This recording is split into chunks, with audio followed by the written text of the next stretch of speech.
Hola, ¿qué tal? Bienvenidos a Reporte Climático. Yo soy Iván Carrillo y este es el espacio semanal de periodismo de soluciones para un mundo en constante cambio.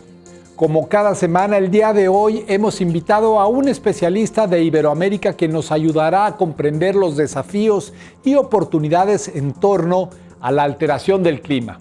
Hablaremos sobre ríos, arroyos y espacio fluvial, un concepto poco conocido pero vital para el ambiente y para el desarrollo de la humanidad. Nuestro guía por este tema será Tony Herrera, presidente del Centro Ibérico de Restauración Fluvial, un grupo de profesionales que buscan revertir la actual tendencia de degradación de algunos de los ecosistemas más amenazados del planeta. Desde España, Tony Herrera nos explicará qué papel juegan los ríos y arroyos, hasta dónde llega su influencia y qué alternativas tenemos para no perderlos. Acompáñenme a conversar con él al regreso de nuestro ya tradicional recorrido por la actualidad climática global.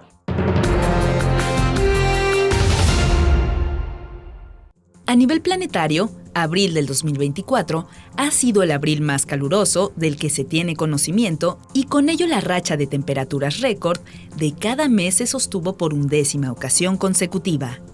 Esta nueva marca estuvo acompañada de varios eventos extremos de gran impacto, incluyendo olas de calor en Asia, una sequía en el sur de África y lluvias torrenciales en la península arábiga y Brasil. Tales sucesos han cobrado directamente la vida de cientos de personas y dañan a millones por sus efectos colaterales, como la pérdida de productividad agrícola y el cierre de escuelas. La Organización Meteorológica Mundial señaló que la crisis es resultado del fenómeno cíclico de El Niño, pero también se debe a la energía adicional atrapada por los gases de efecto invernadero provenientes de las actividades humanas. Según estudios de atribución, algunos desastres no habrían ocurrido en un escenario sin cambio climático antropogénico y otros son hasta 30 veces más probables y severos en nuestra realidad de calentamiento global.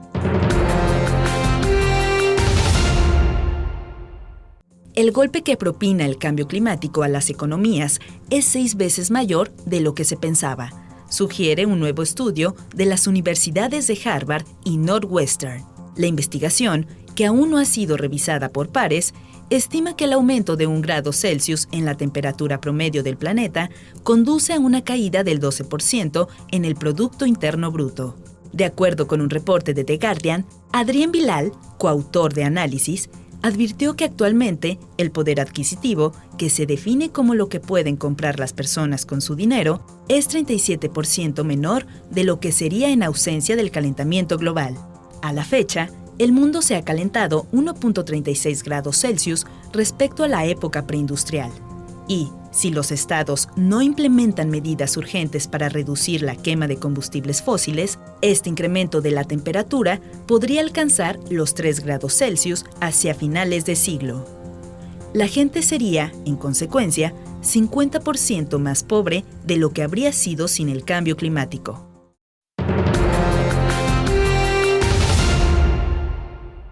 Mediante lengua de señas, Bridget Chanda, una joven de 18 años amputada de ambas piernas, ayuda a difundir el conocimiento acerca del cambio climático en una escuela de Zambia, a la que asisten estudiantes con discapacidad auditiva, informó Africa News. Este país del centro-sur de África sufre condiciones climáticas extremas cada vez más frecuentes e intensas, como la actual escasez de lluvias que llevó a su presidente a declarar una emergencia nacional en febrero. Por ello, Chanda empezó a colaborar en sesiones donde las personas aprenden a reservar agua, entre otras estrategias. Uno de los retos a los que se ha enfrentado como intérprete es que la lengua de señas carece de muchos términos relacionados con el clima. Ese es el caso del concepto de adaptación climática, que se refiere a las prácticas con las que las comunidades pueden reducir su vulnerabilidad a los embates del cambio climático. A veces tengo que deletrear con los dedos y cuando pierdo una letra o dos, a algunos estudiantes les resulta difícil, contó Chanda a Associated Press. Pero estos obstáculos no la han detenido. Los ríos suelen ser muy sensibles a las alteraciones del clima, incluso cuando éstas son pequeñas.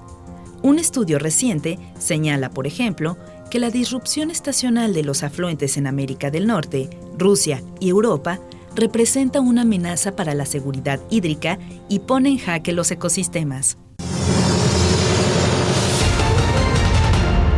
Los ríos y arroyos son corrientes naturales de agua que fluyen en los distintos continentes, tanto de manera superficial como subterránea. Los hay de diversa anchura y también varían en longitud, pero todos cumplen una función esencial. A mí me gusta poner un símil que todo el mundo entiende fácilmente. Los ríos, si pudiéramos hacer como ver el planeta Tierra, donde dibujáramos solo toda la red de drenaje fluvial, no solo los ríos, todos sus afluentes, sus arroyos, torrenteras, etcétera, nos daríamos cuenta que es como un sistema circulatorio. Es decir, igual que cuando vemos una imagen del sistema circulatorio humano, pues lo mismo veríamos al planeta Tierra, ¿no? Por tanto, los ríos realmente son el sistema circulatorio del planeta Tierra, y cumplen funciones pues igual que nuestra sangre de transporte de nutrientes, de transporte de sedimentos, es decir, no solo llevan agua, ¿no? Igual que nuestra sangre pues no solo lleva los glóbulos rojos, ¿verdad? Lleva muchos nutrientes a la célula, lleva el oxígeno, en fin, que funciona exactamente igual. La influencia de cada río y arroyo se extiende mucho más allá de donde corre el agua. Por eso, Tony Herrera sostiene que son vitales para el territorio. Bueno, normalmente la gente entiende por el espacio fluvial, quizás nos centramos más en el río como tal, por donde discurre el agua habitualmente, ¿no? Pero es verdad que a nivel más técnico, cuando hablamos de espacio fluvial, estamos hablando del río y su llanura de inundación, que normalmente sí que nos damos cuenta que también forma parte del río cuando desagradablemente, ¿no? Pues tenemos fenómenos de inundaciones, ¿no? Que afectan a nuestras poblaciones. Pero normalmente la gente entiende el río como el curso de agua habitual, pero debemos de ir a un concepto un poquito más amplio y entender que el río es todo ese espacio que en un momento dado el río llega a inundar. Al mismo tiempo, los espacios fluviales conforman ecosistemas con características muy peculiares que se encuentran bajo una amenaza creciente: el cambio climático. Sí, pues lo que estamos constatando evidentemente es un descenso de los caudales, que en muchos casos afecta quizás un poco menos en caso de ríos muy caudalosos, aunque siempre afecta y siempre es importante, pero en el caso, por ejemplo, de regiones como en la península ibérica, ¿no? donde yo estoy, o en otras regiones con clima mediterráneo, que también lo hay, por ejemplo, en Norteamérica, ¿no? Lo que observamos es que, claro, hay ríos temporales que ya de por sí son ríos que tienen un estrés hídrico, pero funcionan así, son naturales y los ecosistemas y todo está adaptado a eso. Pero claro, en el momento que las condiciones son un poco más duras, pasamos de un río temporal a lo mejor a lo que llamamos un río efímero, y lo que era un río efímero pues deja de ser un río porque desaparece prácticamente, ¿no? Otro efecto del cambio climático en términos de precipitación es que en vez de que caigan paulatinamente a lo largo de varios meses, las lluvias se concentran en unos cuantos días en forma de eventos torrenciales. Entonces las plantas evapotranspiran más.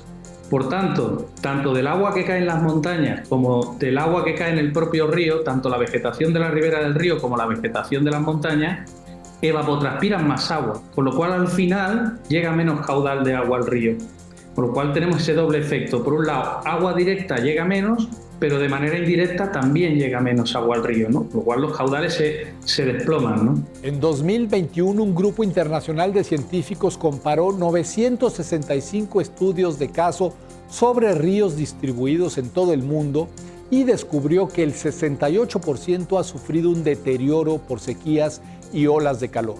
51% está sucumbiendo ante tormentas e inundaciones y 56% se expone a modificaciones del clima a largo plazo. Por un lado podríamos hablar de la parte ecológica, ¿no? De cómo afecta a los ecosistemas y evidentemente afecta a la biodiversidad, porque especies que se desarrollaban en un tipo de ríos con unos determinados caudales ya no pueden estar ahí, ¿no? Y esto yo creo que lo entiende todo el mundo, pero hay otros efectos que quizás se habla menos y que al ser humano económicamente le afecta mucho más y quizás más directamente, ¿no? Lo que llamamos los servicios ecosistémicos que son aquellos servicios de los que nos beneficiamos el ser humano, ¿no? Básicamente, si hay menos agua en los ríos o su calidad es mala, entonces hay menos agua disponible para las personas y sus actividades. Pero es que también al disminuir los caudales y el régimen de caudales alterarse por estas precipitaciones que ahora se producen de manera más concentrada y a la vez más escasa en cantidad a lo largo del año, todo esto afecta también al transporte de los nutrientes, que es muy importante porque, por ejemplo, muchas especies de peces, no de ríos, de mar, pero que pescamos incluso a veces en alta mar, pero que los alevines utilizan los estuarios y la desembocadura de los ríos para desarrollarse, si no le llegan los nutrientes suficientes, pues esas poblaciones también se desploman, con lo cual habrá menos pesca y por tanto menos alimento para el ser humano y para el resto también de los ecosistemas marinos, ¿no? Perder nuestros ríos y arroyos significa noquear sectores productivos como el turismo, que representa un importante motor de desarrollo para la región iberoamericana. Pero también, por ejemplo, en España es un país muy dependiente del turismo, ¿no? Bueno, una buena parte de nuestra economía está basada en el turismo y en el turismo de playa, además, ¿no? Principalmente. Bueno, pues esas playas se regeneran de manera natural por aporte de sedimentos que llevan los ríos gracias a sus crecidas naturales, etcétera. Si este régimen cambia, también cambiarán esas aportaciones y por tanto ya está pasando en España, se ha visto también con el tema de los embalses que retienen los sedimentos y entonces tenemos que gastar dinero, pero además con un impacto ambiental muy potente porque esto supone succionar arena de los fondos marinos, con todo lo que puede implicar eso de alteración del fondo marino, para devolverla a las playas porque la perdemos, ¿no? Porque no se regeneran de manera natural.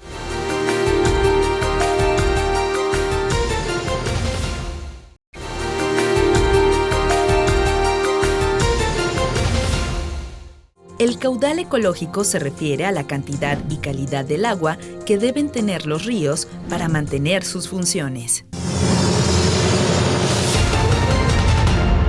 En el segmento anterior de este reporte climático comenzamos a vislumbrar cómo el deterioro de los ríos afecta lo que hay dentro de ellos y a su alrededor, desde la biodiversidad acuática hasta la subsistencia humana. Ahora analicemos un caso particular de dicho impacto. Hay estudios donde han relacionado cómo han disminuido las poblaciones de arenque en función de cómo se han ido, en este caso, incrementando en la cuenca del Ebro en concreto los embalses, ¿no? A lo largo de los años, ¿no? Que va relacionado con esto que te decía de que los embalses al final retienen los sedimentos y retienen los nutrientes que no llegan al mar, ¿no? Entonces esto está perfectamente constatado. Evidentemente estamos constatando en muchas zonas, esto está pasando de manera muy generalizada, la disminución de esos caudales. Están eliminando, son barreras pequeñas normalmente y que están obsoletas, que no tienen ningún sentido. Eso es otra vía donde se puede hacer para mejorar los ríos, ¿no? Y la otra medida que es importante es lo de los caudales. Mantener unos caudales ecológicos que permitan bueno, pues que esos procesos que yo decía, ¿no? Que mínimos se mantengan. Y esto es complicado porque por lo menos en España está pasando que los ríos ya tienen mucha presión de uso del agua, hay muchos embalses y entonces es complicado porque los caudales ecológicos compiten directamente con esos usos, ¿no? Que son usos económicos, lógicamente, la mayoría, ¿no? Ten en cuenta que, por ejemplo, la agricultura en España consume entre el 80 y el 90% según las zonas del agua total que consumimos, ¿no? Entonces, claro, la presión sobre el recurso es muy importante y muy legítima, por supuesto, ¿no? Pero entonces, por eso es tan necesario conseguir que se establezcan y que se mantengan esos caudales ecológicos. La salud de los ríos de América Latina también está en riesgo y entre las principales causas figura la transformación del hábitat natural en campos para la agricultura y ganadería. Curiosamente, cuando menos agua tenemos y estamos viendo que vamos a tener todavía menos en el futuro, todavía se sigue incrementando la superficie de regadío, ¿no? Cuando es algo que ya hace tiempo que algunas voces decíamos que habíamos llegado ya al límite, ¿no? Claro, esto es una cuestión difícil de controlar porque evidentemente políticamente va bien decir que se amplían regadíos porque es un sector donde se gana más dinero que en la agricultura de secano.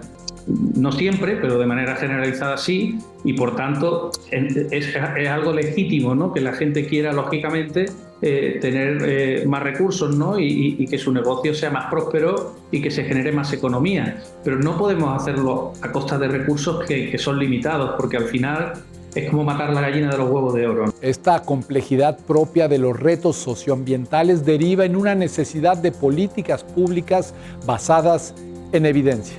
Por ejemplo, todo lo que sea recuperar espacio para los ríos, la manera de restaurarla ideal es devolverle espacio al río que hayamos invadido, eliminar barreras que puedan haber que impidan la libre circulación de las aguas y darle los caudales necesarios para que el río mantenga sus procesos naturales, ¿no? Tanto de ecología, como decía, como de transporte de sedimentos, etcétera, ¿no? Entonces, claro, ¿cómo hacemos eso? Pues, por ejemplo, devolver espacio al río sí que se está abriendo paso como una solución de estas soluciones basadas en la naturaleza que hablamos ahora, es decir, en poblaciones donde hay problemas serios de inundación y recurrente, es posible aguas arriba de esa población devolverle espacio al río para que esa zona funcione como un buffer, como un amortiguador de las crecidas. Es decir, el río se desborda en una zona donde no va a hacer daño, ahí dejamos que se desborde, y no se desborda en la zona donde afecta mucho más o bien a la seguridad de las personas o hace un daño económico más importante, ¿no? Entonces, eso, por ejemplo, sí que se está abriendo paso como bueno, una de las vías donde se desarrollan proyectos de restauración exitosos y donde hay poca oposición social, ¿no? Otra alternativa capaz de mejorar el bienestar de los ríos y arroyos es eliminar aquellas barreras artificiales que se han vuelto obsoletas. En Europa y en España en concreto tenemos casi una barrera por kilómetro de río, ¿no? Y muchas de ellas están en uso, son azudes, son captaciones que están en uso actualmente y que no las podemos demoler. Pero hay muchas barreras que se han quedado obsoletas, que incluso el propietario de esa concesión ya no quiere ni siquiera hacerse cargo de mantenerla, y que entonces se pueden eliminar para que el río tenga esa continuidad y los sedimentos transcurran y los nutrientes también y la fauna, ¿no? Los peces que también tienen que migrar. Desafortunadamente, en algunos lugares este tipo de propuestas no solo han sido rechazadas, sino que se ha generado una ola de desinformación alrededor de ellas. Hay diversas estrategias y unas lógicamente funcionan mejor que otras.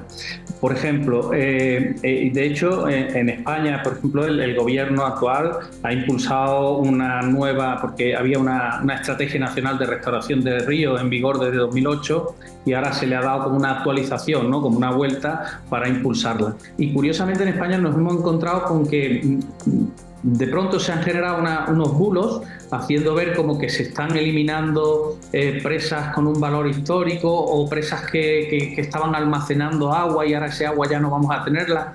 No estamos hablando para nada de eso. En España no se está eliminando ninguna barrera que ahora mismo esté reteniendo agua para regadío o para beber las personas ni nada de eso. La sociedad el sentido común se tiene que imponer. La gente, yo siempre digo que la gente no es tonta, ¿no? La gente entiende perfectamente cuando se le explican las cosas y yo confío en que ese sentido común se vaya imponiendo y la gente entienda que no podemos acabar con la gallina de los huevos de oro. En los últimos años, España ha logrado ciertos avances a favor de los espacios fluviales, pero las amenazas siguen latentes. En España estamos avanzando en ello. En los últimos planes hidrológicos del último ciclo que está ahora en vigor se ha avanzado, pero aún así vamos muy lento para lo que el ecosistema y el cambio climático que parece que va más rápido de lo que pensábamos impone, ¿no? Porque sí que es verdad que con los caudales ecológicos adecuados los ríos ganan en resiliencia, es decir, en capacidad de resistir esos cambios que se están imponiendo del clima. Si no les damos esos caudales, los ríos van a ser mucho más vulnerables y al final somos vulnerables los humanos, porque todos los usos que nosotros también hacemos no vamos a poder hacerlo finalmente, ¿no? Pese a los obstáculos, Tony Herrera no pierde la esperanza de recuperar los ríos y arroyos que motivan su trabajo. Sí, bueno, hay bastantes casos ya en España. Son casos pequeños porque, como digo, por ejemplo, en cuestión de barreras no se han eliminado grandes embalses, se eliminan barreras pequeñas. Pero sí hay muchos casos, se han eliminado ya, creo que estamos del orden de las 300 barreras eliminadas en ríos. Y ya hay estudios de seguimiento donde se demuestran cómo, por ejemplo, los salmones están recuperando tramos fluviales que habían desaparecido. etcétera, ¿no? Luego, incluso en tramos urbanos, hay un caso muy, muy emblemático que ha sido en el Manzanares, en Madrid, ¿no? En la propia capital, donde se eliminaron unas barreras para que el río no estuviera como embalsado, escalonado, ¿no? Y el río ahora corre de manera natural, y la naturaleza es tan agradecida que rápidamente ha recolonizado, se han formado zonas de grava, zonas de vegetación, tal. El cambio ha sido tan notorio que ahora la ciudadanía lo reconoce y lo aprecia. Y la propia ciudad lo ha visto y ahora lo reconoce como un elemento, bueno, de riqueza para la propia ciudad, para pasear, para todo, ¿no?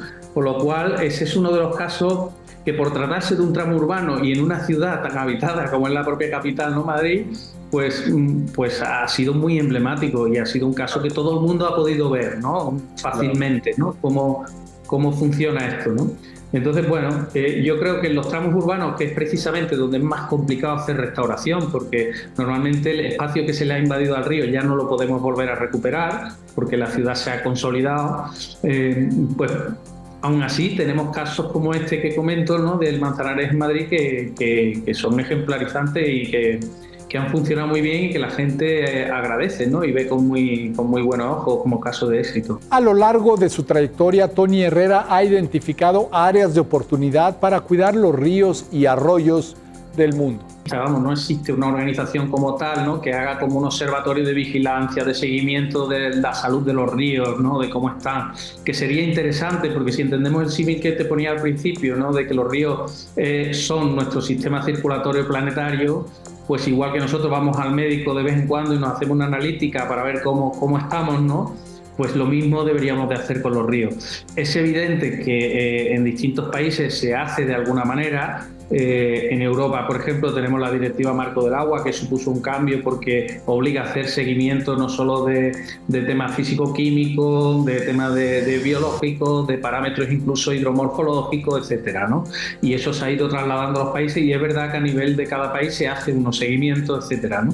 Pero no hay una plataforma internacional que ponga un poco en común, que sepa, donde se pueda debatir sobre qué se hace en unos países y en otros, qué se hace mejor aquí o allí, que todos podamos aprender unos de otros, etcétera. Para Tony Herrera, una de las metas hacia donde debemos apuntar es el diseño de estándares que permitan ejercer una política global de los ríos y arroyos, pero también nos invita a desarrollar una conciencia social que empiece en casa. Quien tenga cierta edad ha visto cómo los ríos se han deteriorado, y yo creo que esa es la mejor conciencia que puede haber para movilizar a la gente, ¿no?